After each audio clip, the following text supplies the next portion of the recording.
Yes.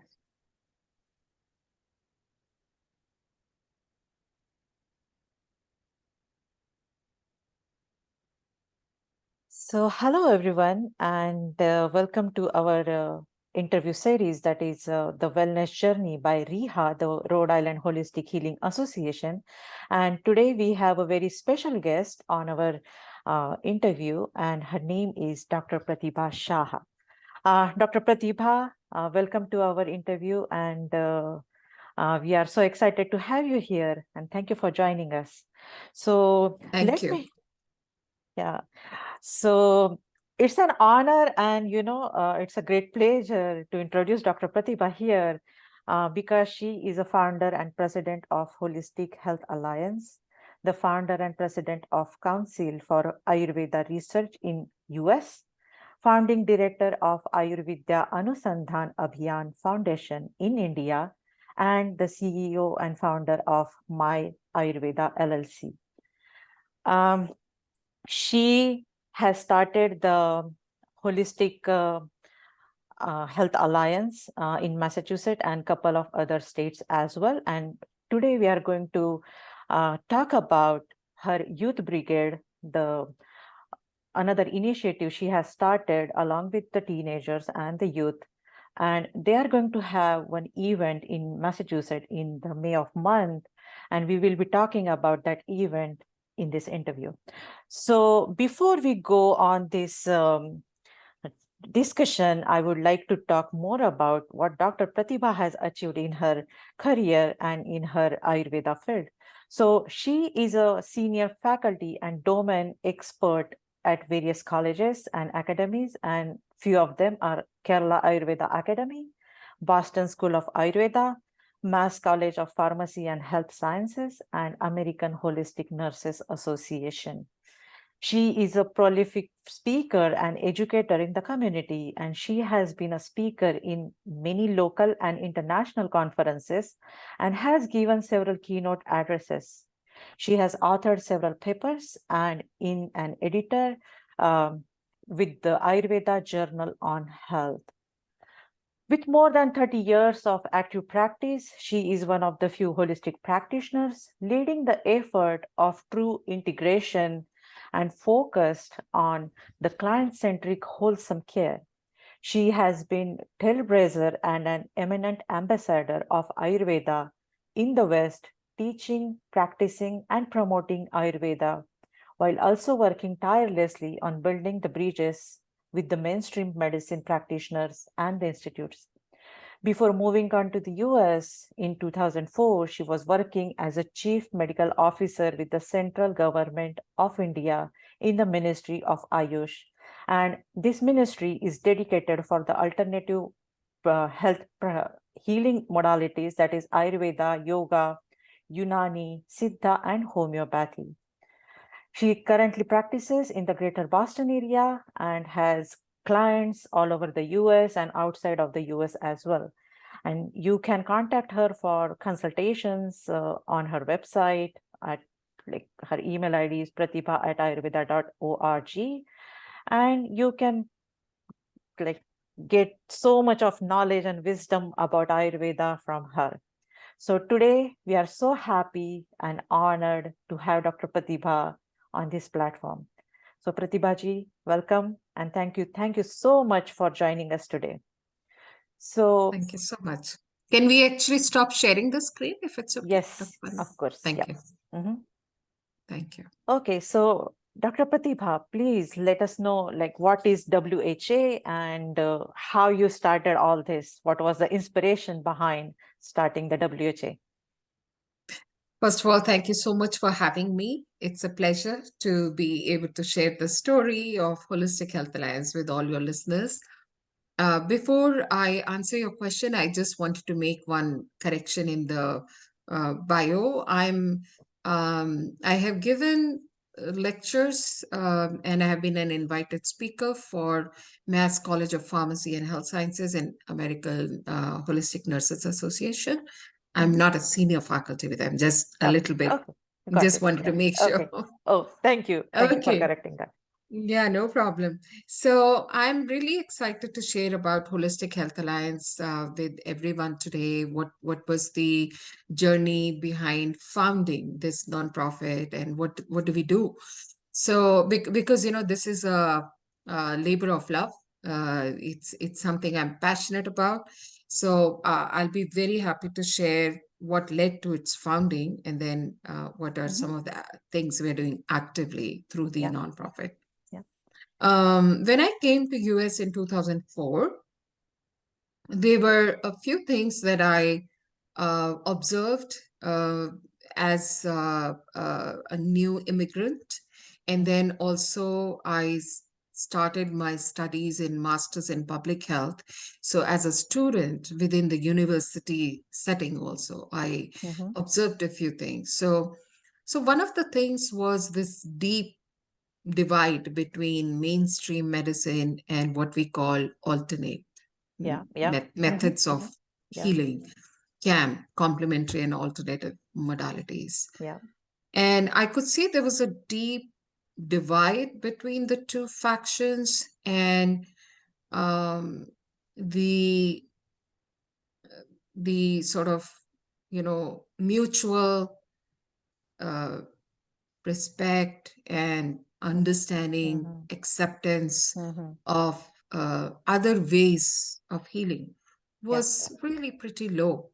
Mhm. And Mhm. a lot of it was because of lack of information. Yeah, Because, yeah. Mhm. our Western medicine counterparts probably are not fully informed or educated how, what is the history of some of these methods, and how long have they been in operation, how long have they survived and are thriving, Yeah. so a lot of it was not known, and so we cannot blame our counterparts, our colleagues Mm. in the Western medicine Mhm. stream.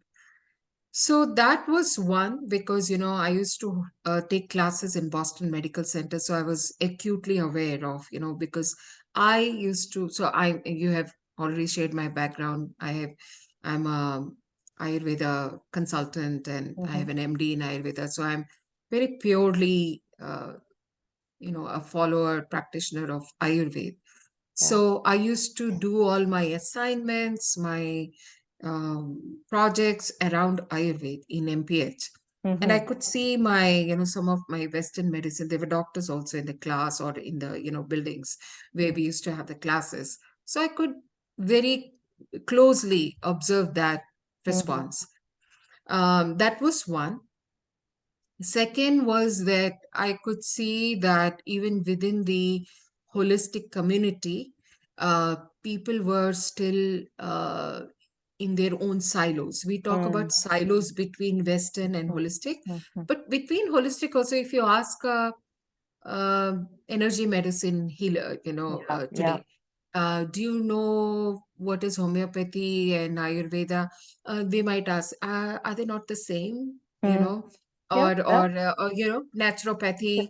I thought they Yes. were all the same. So even within the holistic community, I could see that there was a lot of Yes. lack of awareness, Yes. information, just basic information. Mhm. Mhm. And then, if there were some attempts to form some, bringing together of practitioners of certain modalities, they were being done only for particular streams. Like we have a yoga Yeah. directory, we Mm. have a hypnotherapy directory, or we have a acupuncture directory. No one was connecting everybody together. Mm. Mm. So, with all these things that I was observing, I felt there was a need to create a unified platform Mhm. where all practitioners of every holistic modality could come Yeah. together, Mm. could interact, could support each other, because that's another big thing. We do not have federal support. You know that. We are not Yes. Yeah. Yeah. recognized, we are not licensed. In India, I can use the title of doctor. Here, I do not. You can see even on the screen. Yep. I don't use Same. it because I want to follow the law. Mhm. So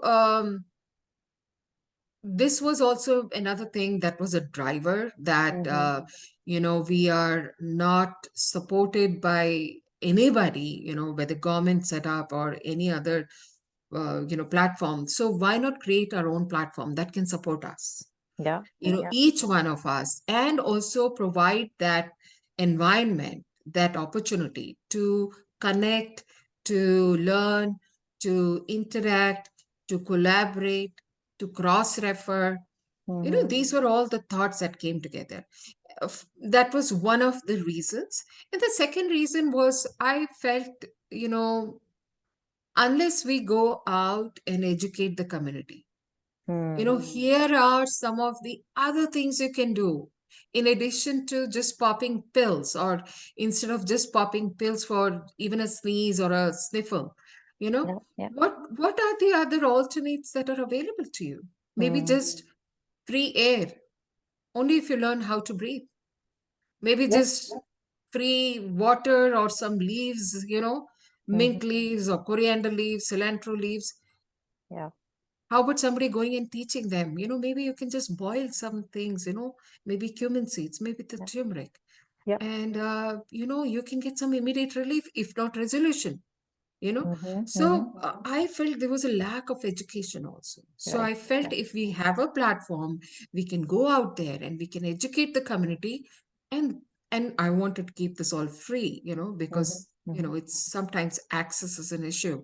Yeah. And I thought if you educate the community, they will, probably try and access your services, and it can help the practitioner. So you're Mm-hmm. helping the community, and the community is helping you back, win-win Yeah. for Yeah. all. Mm-hmm. So that was another reason. And the third very important reason was to build bridges with the Western stream of care, you Mm-hmm. know, take opportunities to educate them, which is what led me to speaking at American Holistic Nurses Association. Mm-hmm. I've been going to MGH every now and then, whenever I can, Yeah. in person, or Mm-hmm. they Mm-hmm. also provide virtual, joining as well. Mm-hmm. Um, I went to American Diabetes Association, spoke there about, what are the holistic measures that can Mm-hmm. be adopted, researched, evidence-based, not just, Yeah. Yeah. Yeah. Mm-hmm. Mm-hmm. anecdotal. So these were some of the primary reasons that led to the forming or founding of Holistic Health Alliance.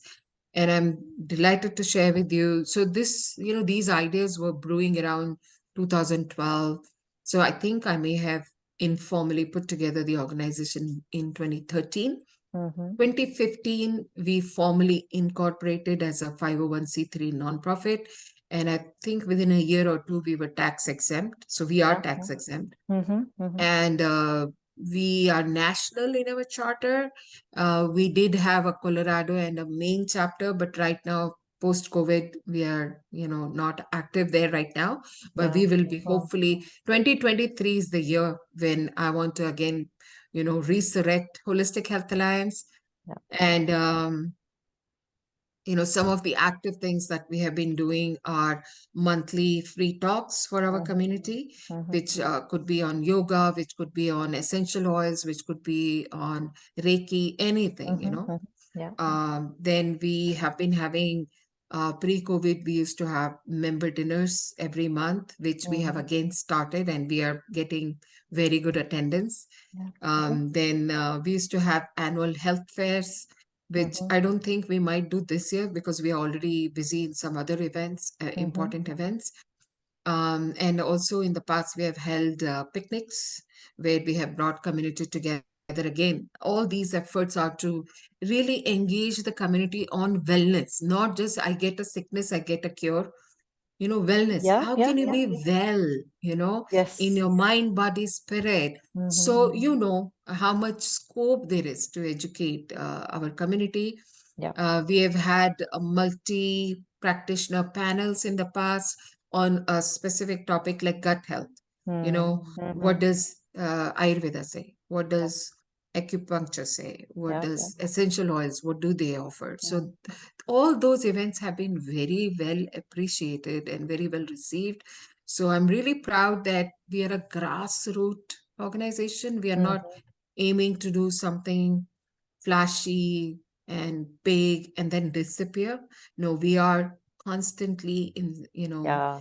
the grassroots. Mm-hmm. We are constantly, continuously working, building on our mission and vision. I Yeah. hope that answers it. It was a long Yes, answer, yes. but Yeah, no, that is inspirational actually. When Reha was started in 2004, the thought was similar to bring all the holistic practitioners together and give them the like platform. So we also do the similar things what WHA doing at Reha is also doing from 2004. And as you are in practice, like, in Ayurveda, my family background is all in Ayurveda, by the way. So my brother is an Ayurvedic doctor. My grandfather was a merchant of spices and herbs. So we have a wow. lot of background of like Ayurveda and the like home remedies, right? Yes, So yes. I know like what I can totally relate to what you are saying in your practice, the small things, right? So, yep.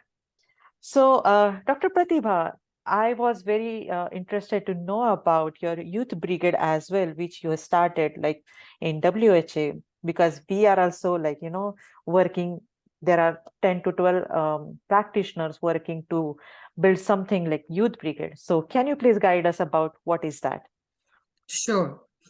So one more thing I wanted to say, just to complete about the Holistic Health Alliance, that Mm-hmm. we are, especially after COVID, we are not restricted to being in person always. So Mm-hmm. we've been using technology and platforms like Zoom to, Mm-hmm. Mm-hmm. have maybe one of our members from Arizona to give a community talk, or somebody from Chicago to give a community talk. So this is really now bringing together the national, practitioners. So anybody who's listening in and wants to join, into the national network, because I just to complete that part, that I have seen people who met at our dinner meetings, for example, Mm-hmm. Mm-hmm. doing professional collaborations later on. Yeah, yeah, yeah. Or let's say the Ayurveda body worker that I work with, Aparna Joshi, Mm-hmm.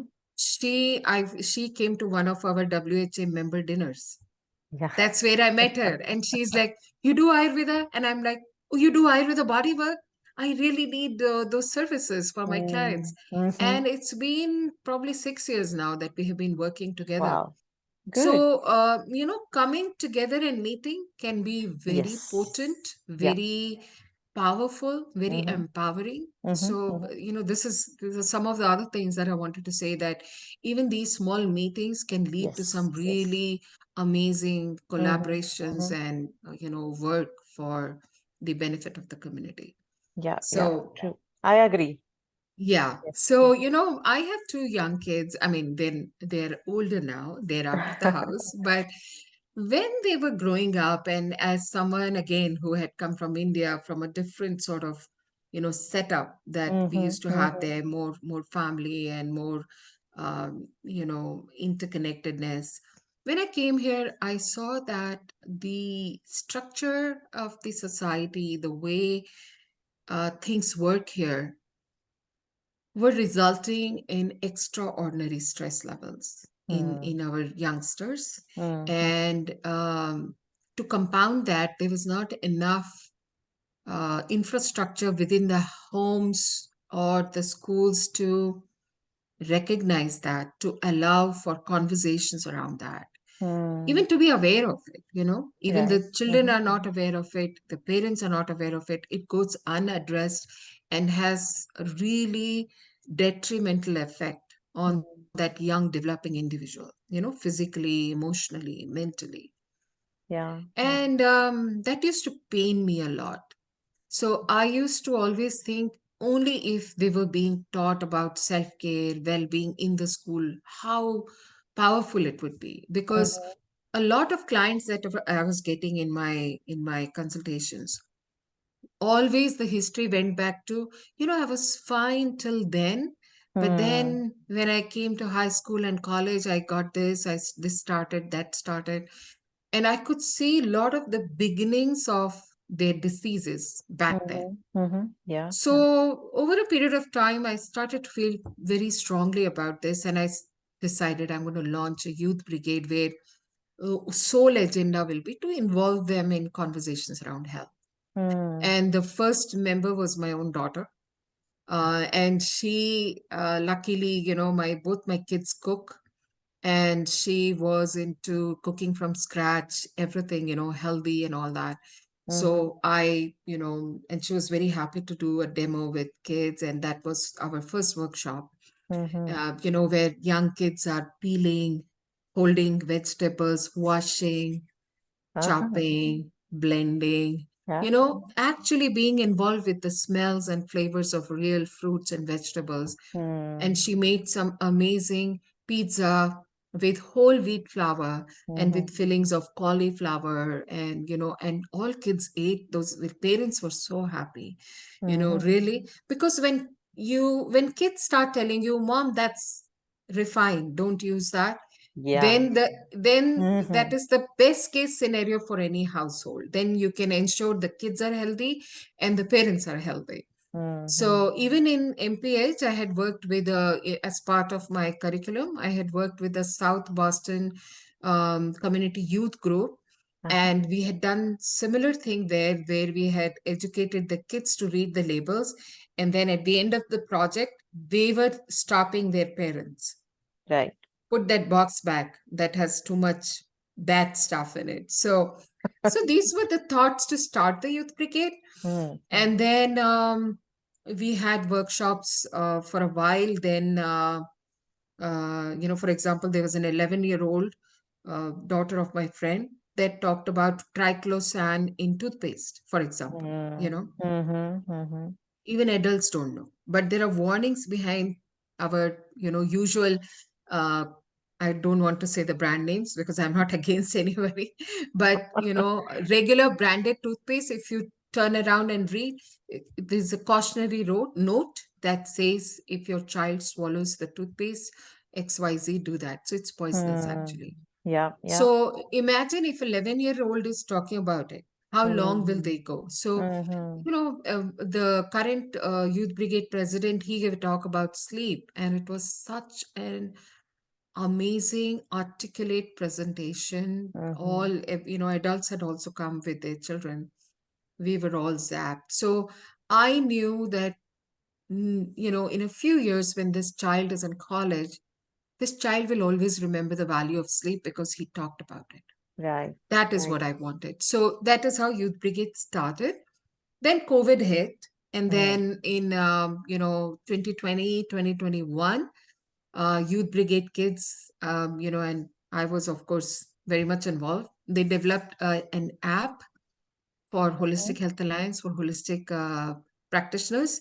Mm-hmm. And the app is on Apple, but we have not yet launched it because we had these challenges during COVID. But Yeah. this is Yeah. the year we might launch it. Oh, good.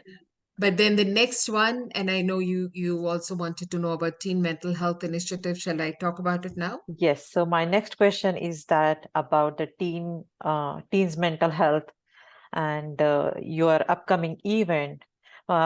That was like, when you talked to me about all the teen mental health, me and Linda were talking about so much into like from last 5 to 6 months and how to start it, how to reach to the youth actually, so that we can bring some awareness. And it's okay to talk about mental health issues with your, other students or other friends or some practitioners. We are also trying to like start something mentorship kind of programs in Riha. But when you said about the event and the initiative, that is, kids are running their own, initiative for kids. So that was such an inspirational for me. So please, can you please talk about the teens mental health initiative? Sure. So after the app, now we were looking for, what else can we do? And Agam Prakash, who is a high schooler at Westborough High School and now Mm-hmm. outgoing, he's going to college now. He's Uh-huh, joining uh-huh. Emory.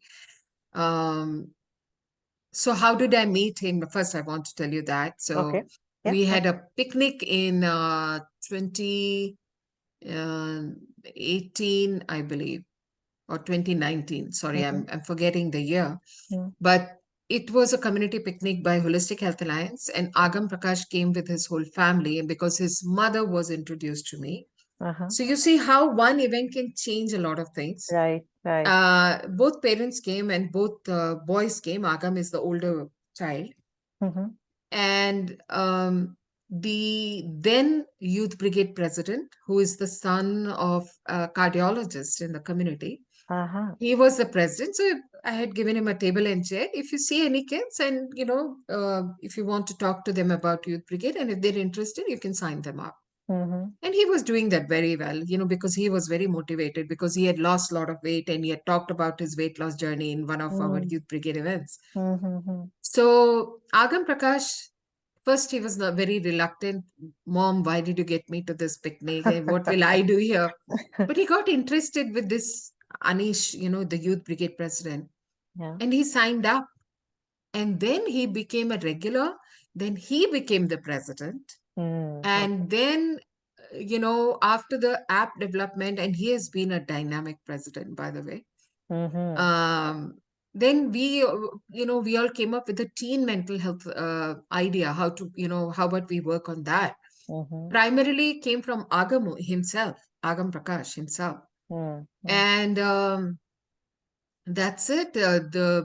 He got active. I got two advisors from MGH, mental health experts, and another one, and uh, meetings started, and uh, we shaped up what should we be doing. First, of Mm-hmm. course, it was very broad. We are going to do this, we're going to do that, but there are liability issues also with teens. So we Mm-hmm. were able to come to this specific charter of starting high school clubs focused on teen mental health, around teen mental health, raising awareness, Mm-hmm. even educating parents, not just teens. Yeah. So I'm very happy to share with you that in less than 2 years, we have 40 plus high Wow. school chapters across 7 states. Wow. All, Fantastic. I would say, largely the hard work of these teens who Mm-hmm. meet, Mm-hmm. who, are, and they are developing curriculum. So if you go Mm-hmm. on the Teen Mental Health website, Mm-hmm. there is a curriculum tab. Again, the website is also developed by the teens. And if you Yeah. click on the curriculum, if you click on any topics, anxiety, you will see all resources, Uh-huh. all done by the teens. Wonderful work. Oh, okay, good. So if you want, I can Inter- tell you about the event now. Yeah, sure. Yeah, yeah, Yeah. please. So, before the seniors go to their respective colleges, and by the way, they have committed to um, still provide oversight and guidance as advisors, even Mm-hmm. though they are, no longer going to be high schoolers. Mm-hmm. So they are going to appoint the next in line, whoever has been active and can be committed to their positions, but they will be happy to help even from their respective colleges. But we all thought we should have one event before they leave, which Mm-hmm. has sort of a national um, charter, and we will be living this event. So it's going to be local, national, if that makes sense. Okay. Mm-hmm. The location is going to be Westborough High School in Massachusetts. The date is May 6th. Time is 2 to 4 p.m. And we are going to have a mental health experts panel discussing some of the very common issues in teen mental health. And then we are going to also gather questions through the live and prior to the live from all the participating school chapters.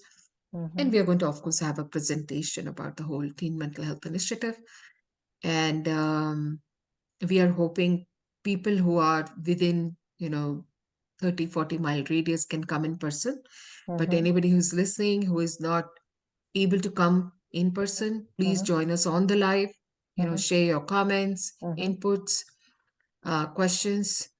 And I also want to say that we have started about a year ago another initiative with slightly younger kids, lower high school, middle school kids, Mm-hmm. around food. It's called Fooditude. So attitude towards food. So Uh-huh. Fooditude. and they also are meeting regularly. And we have a fun Jeopardy event of high schools and middle schools on April 30th. Oh, So okay. please join that as well. These are, if you can get clarity and get the awareness and engagement of youth around Mhm. food, what they should be eating, and Yeah. around their mental well-being, emotional well-being, you are ensuring a healthier world tomorrow. Yes. So I'm really excited about both these initiatives, and it's always a pleasure to talk about it. Yeah, yeah, yeah. So please do share the another event as well about the younger kids. I don't have the Yes. details with me, but I'll be Okay. happy to put out there. And uh, I have one more question about the teens' health. So is it going to be live on like Facebook, YouTube, or Yes. okay, okay, Yes. It's going to be live certainly either on Facebook or YouTube because we have both. yeah, We will see which one will be more okay. effective. Mm-hmm. But also, I believe we almost have a confirmation now from Worcester Cable TV. Oh, okay. They also will be living and recording for us. Uh, Oh, I believe we are going to get a formal confirmation today, but okay. the initial commitment has happened. Sure, sure, sure. So I'll be happy to share all these links with our viewers. And Yes. yeah, so do you want me to share the link here? Because I have, okay, I will quickly, Sure. yeah. Yeah. So this is the like, they have put the event. You can register at the Eventbrite. This is the link that will be put under the video, and this will also be shared on our Facebook and our email campaigns. So I would say please join this wonderful event run by the teenagers, and I'm hopeful that Riha will also learn many things from this initiative. So Absolutely. yeah, I mean, while you're also trying to develop something locally, your teens mhm, are welcome to, because we have 40 plus state chapters, yeah, yeah, high hmm, school chapters. hmm, So if you have any high schools, even Franklin, where you are, hmm, hmm, um, we would really welcome that, hmm, because yeah, this should be in every school so yes, that students can understand that the stomach pain they are having is probably because of anxiety. It's mm, just that nobody talked to them about it. hmm, And maybe the parents can have a better understanding of how to hmm, recognize a teen hmm, that is under stress and duress. yeah, And what are some of the simple measures, to hmm, mitigate, yeah. But first thing is to have, be aware of it. Be aware of it. Yes, Because if correct. you're not aware, it gets unrecognized, untreated, unaddressed. Yeah. And that leads to so many issues in adult life. And, it makes our society sicker as a whole, Hmm, largely, hmm, because there are so many pieces of our health that are hmm, not even recognized, forget about addressing them. Yeah. hmm. Yes, Yeah. yes, yeah. I agree because I also see many of these cases in my practice as well. So, Yes. yeah. So this is a wonderful message for our viewers that, start observing and start recognizing, be aware of the Yes. things. So, Yes. any last comment from like as a message for our viewers? Yeah, sure. I mean, I would like to really convey to anybody who's watching that well-being is something that is so precious. And if we don't recognize it during and, coming out of the pandemic, that our health is really truly our wealth. That's a very cliched Mm-hmm. saying, your health is your wealth. But if we don't recognize that in today's times, it's a travesty, because once you are investing in self-care and well-being, that brings in traditional success. you know uh, we all run after what we recognize as success, right? Materials, Mm-hmm. money, Mm-hmm. assets, possessions, etc. That's another thing. And so I might, and this is a good way to end today's conversation, is that one of the things I have been saying in the past is, if we can redefine success, we change the definition of success from money and material to health and happiness, Hmm. our pursuit will change. Yeah. Today, everybody is running behind money and material because that's what we have been taught. How Hmm. about we teach, success means how much health and happiness do you have? Hmm. Rest is secondary, it will come. Yeah. Whatever you're passionate Mhm. about, it will happen. But usually, if you're pursuing money and material, it comes at the cost of health and happiness a lot of times. But if you're Mhm. pursuing health and happiness, you will most likely get money and material too. So Yeah. Yeah. I'm hoping to see that world where we are having a Uh-huh. different definition of success. Yeah. Yeah. Wow. Wow. Such a wonderful, wonderful message. So, on this note, I will say thank you so much, Dr. Pratibha, for joining us and enlightening us with your knowledge and your wisdom. And thank you for sharing with all the initiative you have started. And one day we will hope to see a very wonderful world, Yes, which is that's the healthier. hope. Yeah, which is And healthier and wealthier and happier. and happier. Yeah. Thank Yes, you. So, thank you so much. so I would request everyone to join the event and, if possible, start the chapters of the teens mental health at your local schools, and all the links will be shared under this video. And thank you so much, Dr. Pratibha. Thank Thank you you. for having It's a me. pleasure. Thank you. It's a pleasure always. Yeah. Thank you. Thank you. Bye bye.